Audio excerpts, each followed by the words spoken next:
जिसके लिए national school of drama की तरफ से स्क्रिप्ट दी गई थी और आज दुनिया के लगभग 100 देशों में, 100 से अधिक देशों में इसी नाटक का जो है वो मंचन किया जा रहा है। उसी कड़ी में हमने ये एक नाटक जो आज किया, ये बिल्कुल 2 दिन की तैयारी में ये किया गया। ये सांकेतिक नाटक है। हम राष्ट्रीय और अंतर्राष्ट्रीय नाट्य महोत्सव को में अपने एक छोटी सी आहुति दे रहे हैं और हमारा जो उद्देश्य है वो यही है कि नाटक के माध्यम से, रंग कर्म के माध्यम से हम समाज तक अपनी बात पहुंचा सकें, समाज को सामाजिक बुराइयों की तरफ और जो भी उन बुराइयों का संभवतः उनका कोई भी समाधान है उसकी तरफ लाकर लोगों को जागरूक करने का प्रयास कर रहे हैं।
सपना वेद पुराण अपनाया सबने, जिससे निकला नाट्य शास्त्र अपना। भरत मुनि ने सूत्र बनाया, आंगिकम वाचिकम आहारम सात्विकम। यही तो है अपना वसुधैव कुटुंबकम।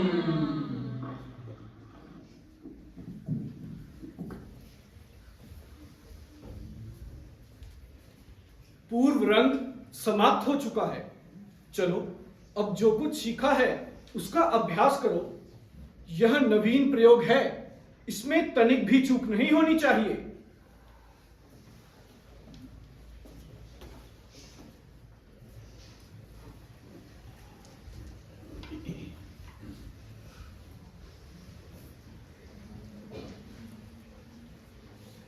प्रणाम स्वीकार करें मुनिवर। सदा स्नेही बने रहे। कहे ऋषिगण, किस प्रयोजन से आना हुआ? हे मुनिवर, जब से आपने नाट्य शास्त्र की रचना की है, हमारे हृदय में कई प्रकार के प्रश्न उठ रहे हैं। हम उन्हीं प्रश्नों के उत्तर के लिए आपके पास आए हैं। पूछें, निसंकोच पूछें। गुरुदेव, नाट्य शास्त्र की उत्पत्ति कैसे हुई? इसका उद्देश्य क्या है? आपने बहुत अच्छा प्रश्न किया है। यह प्रश्न केवल नाटक को नहीं बल्कि जीवन के सार को समझने का माध्यम है।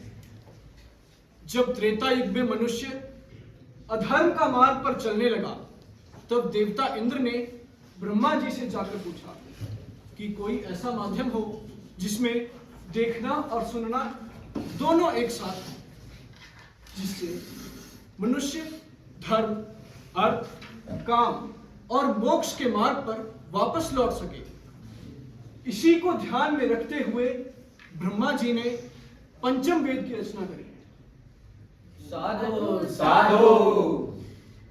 लेकिन गुरुदेव, वेद तो ज्ञान के भंडार है। जगत का रहस्य छिपा है उन वेदों में। वेद स्वयं में इस उद्देश्य की पूर्ति के लिए पर्याप्त थे, फिर ये नया वेद क्यों? इसलिए क्योंकि वे जन साधारण के लिए सुलभ हो सके। इस वेद के माध्यम से जन साधारण को धर्म के मार्ग पर और ज्ञान के मार्ग पर लाया जा सके। इसी को ध्यान में रखते हुए ब्रह्मा जी ने नाट्य शास्त्र की उत्पत्ति करी है। चारों वेदों का तत्व वो क्या है मुनिवर? ज्ञान का पाठ जो आप सुन रहे हैं उसे ऋग्वेद से लिया है। इस सुंदर गान का आधार सामवेद है। यजुर्वेद से अभिनय और अथर्ववेद से रस लिया गया है। इन्हीं चारों वेदों के तत्वों को मिलाकर नाट्य शास्त्र की रचना की गई है। गुरुदेव, तो क्या नाटक केवल देवताओं के लिए ही है? नहीं ऋषिगण, यही सवाल देवताओं ने ब्रह्मा जी से पूछा था। तब ब्रह्मा जी ने उत्तर दिया कि यह तो सबके लिए है। नाट्य शास्त्र देवता, मनुष्य और दानव के शुभ और अशुभ कर्मों को दिखलाने वाला होता है। यह तो त्रैलोक्य का अनुकीर्तन है। इसमें समस्त वेद, समस्त शास्त्र, शिल्प और कार्यों का सन्निवेश है। इसी के माध्यम से मानव को सत्य के मार्ग पर लाया जा सकता है। इसी को ध्यान में रखते हुए ब्रह्मा जी ने नाट्य वेद की उत्पत्ति करी है।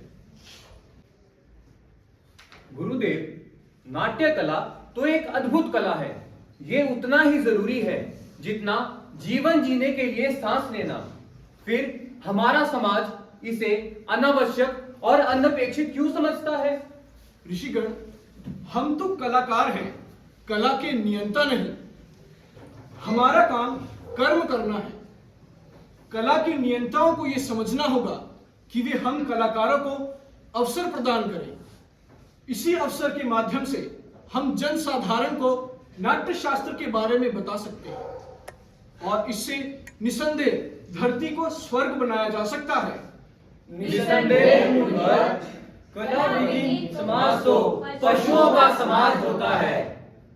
इसी को ध्यान में रखते हुए कि समाज कला और कलाकारों को वो स्थान दे जिसके वे अधिकारी हैं, मैंने नाट्य शास्त्र को पंचम वेद कहकर पुकारा है। पंचम वेद, समस्त वेदों का ज्ञान। ऋषिगणों, मेरे रंगकर्मी पुत्र आपकी प्रतीक्षा कर रहे हैं। उन्होंने आपके स्वागत के लिए कार्यक्रम के लिए प्रस्तुति दी है। चलिए जाकर नाटक का आनंद लीजिए। पुराचित्तानां